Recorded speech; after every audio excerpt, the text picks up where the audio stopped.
Hello everyone, Shrimati मोहरी देवी Tapadia girls college के YouTube channel में आपका फिर से स्वागत है।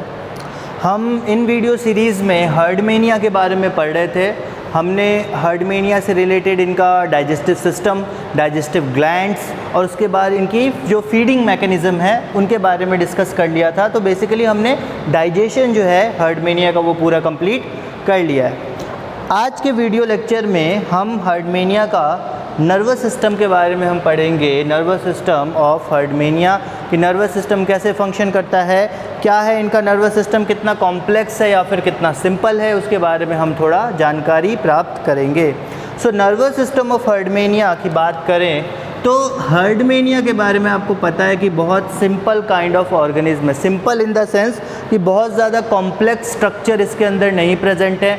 दूसरी चीज़ कि एक सेसाइल या सेडेंटरी ऑर्गेनिज्म है, मतलब एक जगह फिक्स, एक जगह रहने वाला, ज़्यादा एक्टिव ना होने वाला, लेस एक्टिव या नॉन एक्टिव ऑर्गेनिज्म है, नॉन एक्टिव एनिमल है। तो जाहिर सी बात है कि जब इसका बहुत ज़्यादा फिज़िकल वर्क नहीं है और इंटरनल जो वर्क है वो भी ज़्यादा कॉम्प्लेक्स नहीं है, तो इसका नर्वस सिस्टम है वो भी बहुत ज़्यादा डेवलप नहीं होगा। इसका नर्वस सिस्टम लेस डेवलप्ड होगा, काफ़ी सिंपल फॉर्म में पाया जाएगा। ओके, सो नर्वस सिस्टम के बारे में अगर पढ़ें तो ये जो Herdmania, it is very simple animal. Simple बोले तो less active, okay, simple and sessile animal. Sessile की जगह आप यहाँ डिजेनरेटिव भी लिख सकते हैं, सेडेंटरी भी लिख सकते हैं। ओके, तो it is very simple and sessile animal. Okay, उसके बाद इस कारण से क्योंकि ये सिंपल है, सेसाइल है, तो इसका नर्वस सिस्टम भी जो है वो काफ़ी सिंपल है। It's nervous system is also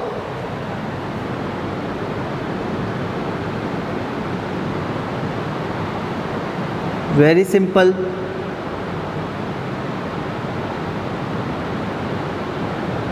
nervous system is also very simple. चूँकि ये खुद बहुत सिंपल ऑर्गेनिज्म है, ज़्यादा मूवमेंट और ज़्यादा एक्टिवेशन इनके अंदर नहीं है, तो इस कारण से इनका नर्वस सिस्टम भी ज़्यादा एक्टिव नहीं रहेगा, काफ़ी सिंपल रहेगा। इनका जो नर्वस सिस्टम है या फिर जो इनके नर्वस सिस्टम का जो फंक्शन है या जो ब्रेन है वो किस फॉर्म में पाया जाएगा? Found in the form of ganglia. Found in the nervous system, found in the form of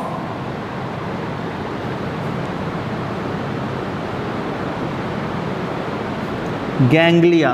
Nervous system found in the form of ganglia. Okay, ganglia के फॉर्म में पाया जाएगा। गैंग्लिया क्या होता है? जब बहुत सारे नर्व सेल एक्यूमुलेट होकर, एग्रीगेट होकर एक फॉर्म स्ट्रक्चर बनाते हैं, उसको हम गैंग्लिया बोलते हैं। ग्रुप ऑफ नर्व सेल्स को हम गैंग्लिया बोलते हैं। ग्रुप ऑफ नर्व सेल्स, कई नर्व सेल्स मिल जाते हैं और एक स्ट्रक्चर फॉर्म करते हैं, उसे हम गैंग्लिया बोलते हैं। ओके, उसके आगे अपन देखते हैं। It is consist of bipolar and multipolar neurons. It is consists of bipolar and multipolar neurons. It consists of bipolar and multipolar neurons. इसका क्या मतलब हुआ? बाइपोलर मतलब दो सिरे वाला और मल्टीपोलर मतलब कई सिरे वाला, कई एंड वाला। लाइक अगर बाइपोलर की बात करें तो यहाँ पे एक नर्व सेल आपको दिखेगा,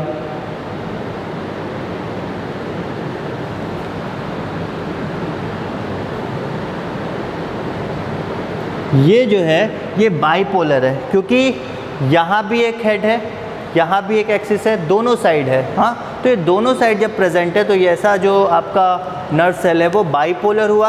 अब मल्टीपोलर हुआ है, This kind of structure is known as multipolar, जहाँ पे आप एक एक्सिस नहीं डिफाइन कर सकते, head corner, tail corner, these are multipolar nerve cells. Okay, these are multipolar nerve cells, जहाँ से न्यूरॉन्स और नर्व्स अराइज होती हैं पूरे बॉडी के लिए। ओके, सो इसको मैं मिटाता हूँ।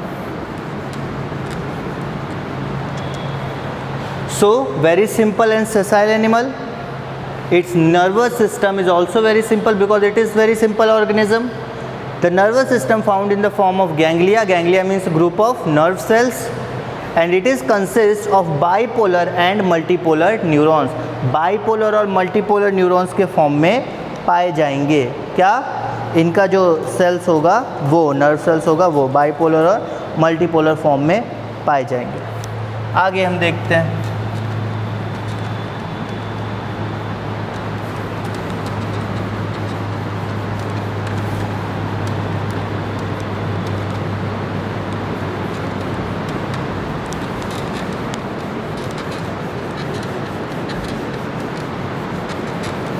Moving on to the next point,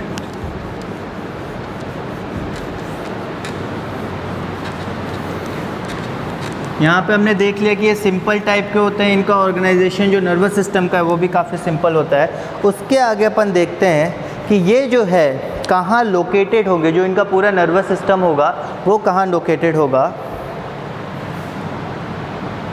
found, या फिर आप लिख सकते हो located, where on dorsal side, on dorsal side, embedded in the mental and between two siphons, embedded into the mental and between the two siphons, and between two siphons. दो siphon कौन कौन से होते हैं, एट्रियल सिफॉन और branchial siphon. तो कहाँ पे पाया जाएगा, डॉर्सल पार्ट में पाया जाएगा। जो मेंटल है, जो कैविटी है, उस मेंटल जो है उसके अंदर धंसा हुआ पाया जाएगा और दोनों सिफॉन्स एट्रियल और ब्रांचियल सिफॉन के बीच में पाया जाएगा। ओके, तो हर्डमेनिया का जो नर्वस सिस्टम है वो डॉर्सल साइड में पाया जाएगा, जो कि मेंटल में धंसा हुआ होगा और दोनों सिफॉन्स एट्रियल और ब्रांचियल सिफॉन के बीचों बीच धंसा हुआ पाया जाएगा। ओके, आगे अपन देखते हैं, नेक्स्ट पॉइंट हम देखते हैं।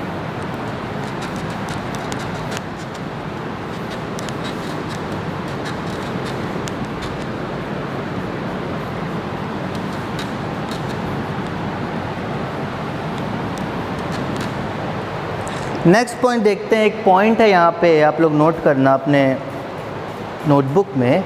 एक पॉइंट है यहाँ पे, न्यूरल कॉम्प्लेक्स। न्यूरल कॉम्प्लेक्स, इसके बारे में नोट डाउन करो कि न्यूरल कॉम्प्लेक्स क्या होता है। न्यूरल कॉम्प्लेक्स जो है वो तीन पार्ट्स का एक्यूमुलेशन है, तीन पार्ट को मिलके न्यूरल कॉम्प्लेक्स बनता है और एक तरह से जो नर्वस सिस्टम हर्डमेनिया का वो कंप्लीट होता है। वो तीन पार्ट्स क्या है, सबसे पहला है सेरेब्रल गैंग्लिया, जिसको हम गैंग्लिया बोलते हैं, वही आपका cerebral ganglia.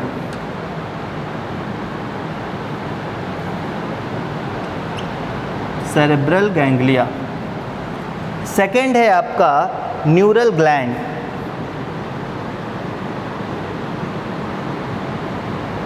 Second is neural gland and third is dorsal tubercle.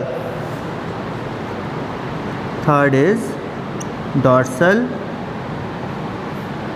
tubercle.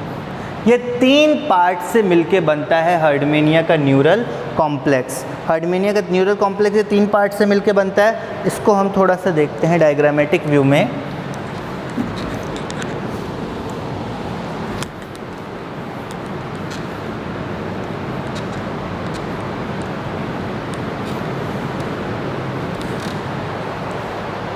अगर हम यहाँ पे देखें तो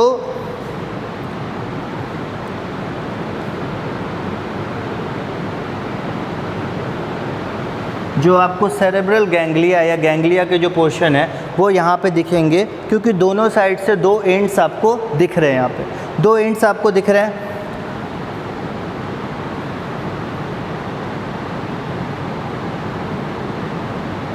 इस तरह से आपको दो एंड्स राइज करते हुए, दो एंड्स निकलते हुए दिख रहे हैं दोनों साइड्स।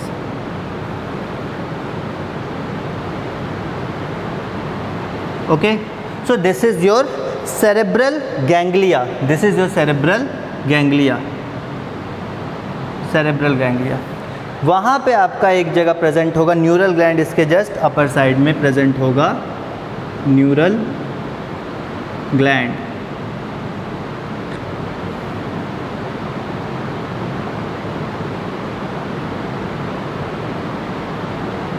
ये प्रेजेंट होगा आपका यहाँ पे न्यूरल ग्लैंड, न्यूरल ग्लैंड, और उसी के ठीक नीचे प्रेजेंट होगा आपका डोर्सल ट्यूबरकल, ठीक नीचे प्रेजेंट होगा डोर्सल ट्यूबरकल।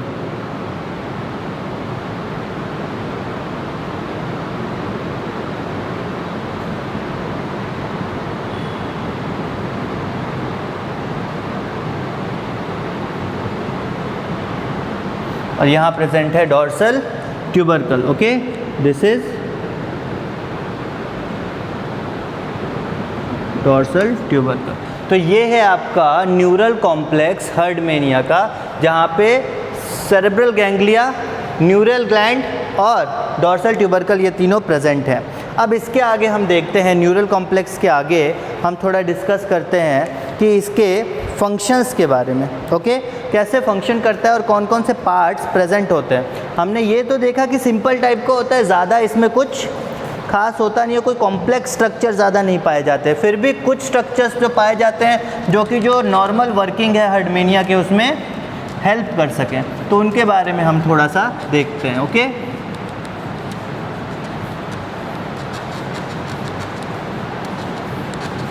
ये आई होप आप सबने नोट कर लिया होगा, नहीं किया हो तो आप वीडियो पॉज करके नोट कर लेना। ओके, इसको राइट डाउन कर लेना। सो मूविंग ऑन, यहाँ पे चूँकि सिंपल टाइप का नर्वस सिस्टम होता है, तो जो स्पेशल सेंसरी ऑर्गन्स होते हैं वो एब्सेंट होते हैं। स्पेशल सेंसरी ऑर्गन्स आर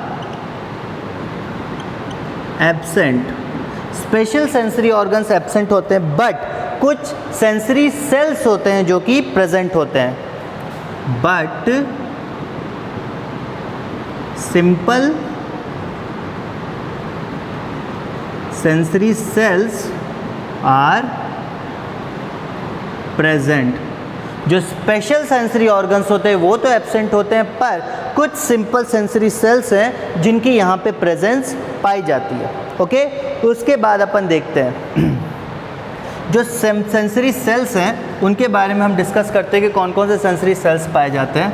तो यहाँ पे सबसे पहले बात आती है टैंगो रिसेप्टर्स की। टैंगो रिसेप्टर्स, सबसे पहले किसकी बात करेंगे अपन? टैंगो रिसेप्टर्स की, जो कि सेंसिटिविटी प्रोवाइड करता है, सेंसिटिव टू टच। कोई अगर टच करेगा हर्डमेनिया को तो उसके प्रति सेंसिटिविटी कौन प्रोवाइड करेगा? Tango receptors. ये जब कोई टच करेगा तो सिग्नल प्रोवाइड करेगा कि किसी ने टच किया, और उसके प्रति क्या एक्शन लेना है ये उससे डिसाइड करेगा। Okay, so tango receptors are they are sensitive to touch. उसके आगे अपन देखते हैं they are present on non vascular area of test. Test याद है ना, कवरिंग थी, याद है test? So present on non vascular area of test. Test के नॉन वैस्कुलर एरिया पे ये प्रेजेंट होता है। और इसके अलावा जो सिफॉन्स हैं उनके लाइनिंग पे या मार्जिन पे भी प्रेजेंट होता है। Lining of both siphons. दोनों सिफॉन्स की लाइनिंग पे प्रेजेंट होता है। इसको आप नोट डाउन करो, tango receptors they are sensitive to touch, जो कि टेस्ट के नॉन वेस्कुलर जो पोर्शन होगा वहाँ पे प्रेजेंट होगा, और जो दोनों सिफॉन्स एट्रियल और ब्रांचियल सिफॉन है उनकी लाइनिंग पे प्रेजेंट होगा। ओके, नेक्स्ट अपन देखेंगे टेंगो रिसेप्टर्स के बाद यहाँ पे फोटो रिसेप्टर्स।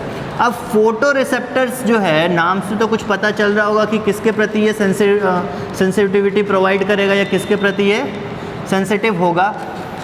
फोटो रिसेप्टर्स के बारे में तो आपको नाम से ही पता चल रहा होगा बहुत दिन से, फोटो रिसेप्टर्स या फिर फोटोसिंथेसिस या फिर और भी ऐसे टर्म्स आपने पढ़े होंगे जिसमें फ़ोटो आता हो। तो फोटो का मतलब होता है यहाँ पे लाइट। तो जो फोटो रिसेप्टर्स होंगे वो किसके प्रति सेंसिटिव होंगे, यहाँ पे लाइट के प्रति, sensitive towards light. Second is photo receptors. Photoreceptor, they are sensitive towards light, sensitive to light, light के प्रति ये सेंसिटिव रहते हैं। उसके आगे सेंसिटिव टू लाइट, उसके आगे क्या देखेंगे, इनका जो सेल है उसको अपन ऑसिली भी बोलते हैं, also known as, these photoreceptors are also known as ocelli, OCELLI, ocelli। और ये जो ocelli है यहाँ पे एक रेड रंग के पिगमेंट का प्रेजेंट होता है, presence of A red pigment. Okay, so photo receptors जो हैं वो सेंसिटिव टू लाइट होते हैं, लाइट के प्रति सेंसिटिव होते हैं, और इनको ऑसिली भी बोला जाता है जहाँ पे एक रेड पिगमेंट की प्रेजेंस पाई जाती है। ओके, नेक्स्ट हम देखते हैं थर्ड पॉइंट। फोटो रिसेप्टर्स के बाद थर्ड आता है आपका रियो रिसेप्टर्स।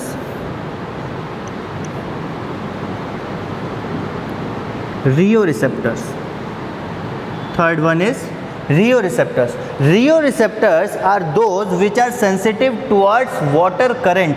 वाटर करंट बहुत इंपॉर्टेंट फंक्शन है हर्डमेनिया के केस में, क्योंकि इसी की मदद से होता है यहाँ पे डाइजेशन का प्रोसेस। ओके, तो rheo receptors are sensitive to water current,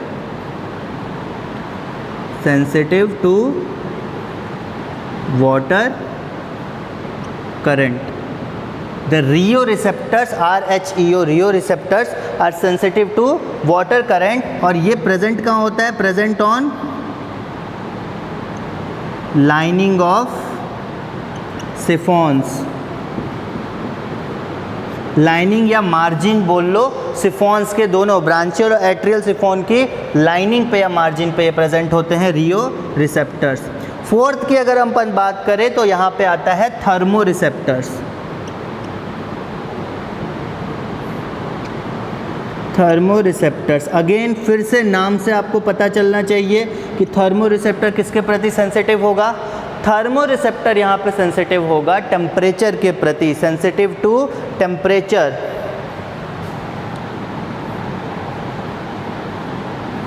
sensitive to temperature, temperature के प्रति ये सेंसिटिव होगा।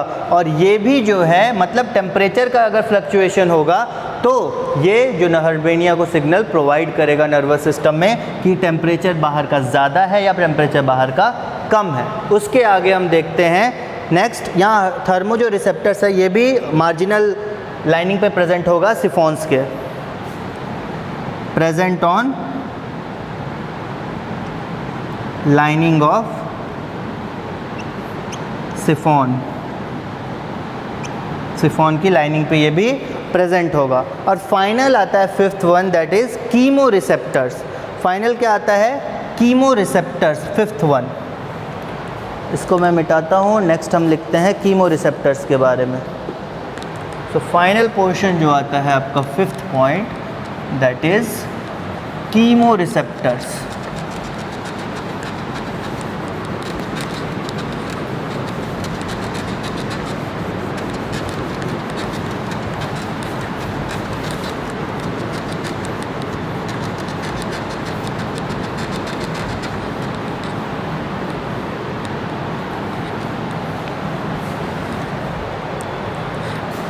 फिफ्थ वन इज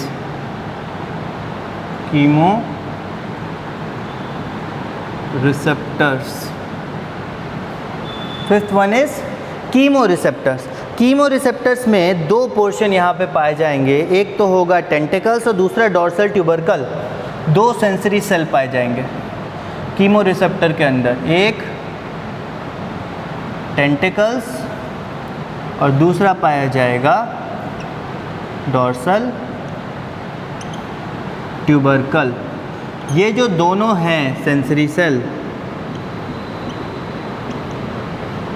ये दोनों क्या फंक्शन करेंगे? जो दो सेंसरी सेल हैं ये क्या फंक्शन करेंगे? इन दोनों को मिला के ये ओल्फैक्टरी और गस्टेटरी रिसेप्टर्स का फंक्शन करेंगे। ओल्फैक्टरी और गस्टेटरी रिसेप्टर्स का फंक्शन करने का मतलब क्या हो गया? They both act as olfactory and gustatoreceptors, gustatory receptors.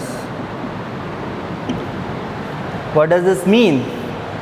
Olfactory और गस्टेटरी रिसेप्टर्स का मतलब, अब यहाँ ऑल्फैक्टरी का मतलब आया, मतलब कि they are sensitive towards smell और they are check the quality of water which is entering in the Herdmania. Tentacles की बात आएंगे, they are olfactory and gustatory type of receptors. They check the quality of water entering inside the body। शरीर के अंदर आने वाले जो पानी हैं वो किस तरह का है, उसमें कैसे केमिकल्स मिले हुए हैं, अगर वो शरीर के लिए सही है या नहीं और उसको एंट्री देनी चाहिए या नहीं, उस चीज़ के लिए कौन जिम्मेदार होगा? टेंटिकल्स, जो कि वाटर को चेक करेगा, वाटर की एनालिसिस करेगा। दूसरे हाथ में ये जो डॉर्सल ट्यूबरकल है, इसका फंक्शन होगा कि जो फूड पार्टिकल्स आ रहे हैं, फूड पार्टिकल्स जो आ रहे हैं हर्डमेनिया के बॉडी के अंदर, उनका साइज़ सही है या नहीं। अगर ज़रूरत से ज़्यादा बड़े पार्टिकल्स आ जाएंगे तो उनको डाइजेस्ट करने में काफ़ी दिक्कत होगी बॉडी को। सो साइज़ ऑफ फूड पार्टिकल कैसा है, उस चीज़ के बारे में डॉर्सल ट्यूबरकल जिम्मेदार होंगे।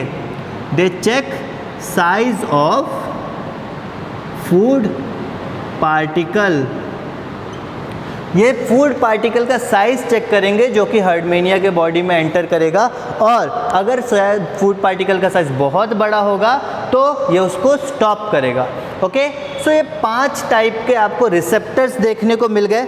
ये 5 टाइप के रिसेप्टर्स आपको देखने को मिल गए। ये कुछ सेंसरी सेल्स थे, बहुत simple kind of sensory sales थे, क्योंकि बहुत ज़्यादा फंक्शन नहीं होते, पर जो फंक्शन होते हैं उसको सही तरह से सुचारू रूप से चलाने के लिए कुछ रिसेप्टर्स और कुछ सेल्स का होना बहुत ज़रूरी है। तो डाइजेशन से या फिर किसी और पर्टिकुलर फंक्शन से रिलेटेड जितने भी वर्क होते हैं उन सब के लिए कोई कंट्रोल मैकेनिज़्म है यहाँ पे, और इसी कारण से जो हर्डमेनिया का है वो पूरा नर्वस सिस्टम इसी प्रकार से सिंपल फॉर्म में, बट कुछ ऑर्गन्स या कुछ सेल की मदद से हर्डमेनिया का जो नर्वस सिस्टम है वो फंक्शन करता है। ये चीज़ें समझ में आ गई आपको, जो रिसेप्टर्स थे वो समझ में आ गए। उसके बाद आपको जो जो नर्वस सिस्टम में गैंग्लिया किसको बोलते हैं ये समझ में आ गया होगा, कैसे फंक्शन करता है ये समझ में आ गया होगा। बाइपोलर और मल्टीपोलर एंडेड नर्व सेल्स क्या होते हैं ये समझ में आ गया होगा। सो ये था complete overview nervous system of Herdmania के बारे में। आई होप कि ये समझ में आ गया होगा आपको, और आपने इसको नोट डाउन कर लिया होगा अपने कॉपी में। बहुत ज़रूरी है इसको नोट डाउन करना, तो प्लीज़ इसको नोट ज़रूर करना। सो आज का वीडियो हम ओवर करते हैं, एंड मैं ये समझ रहा हूँ कि आपको ये टॉपिक समझ में आ गया होगा और आपको ये वीडियो पसंद आया होगा। सो ये वीडियो अगर आपको पसंद आया हो, इस वीडियो को लाइक कीजिए, शेयर कीजिए, हमारे चैनल को सब्सक्राइब कीजिए। मिलते हैं नेक्स्ट वीडियो में नए टॉपिक के साथ। Thank you very much.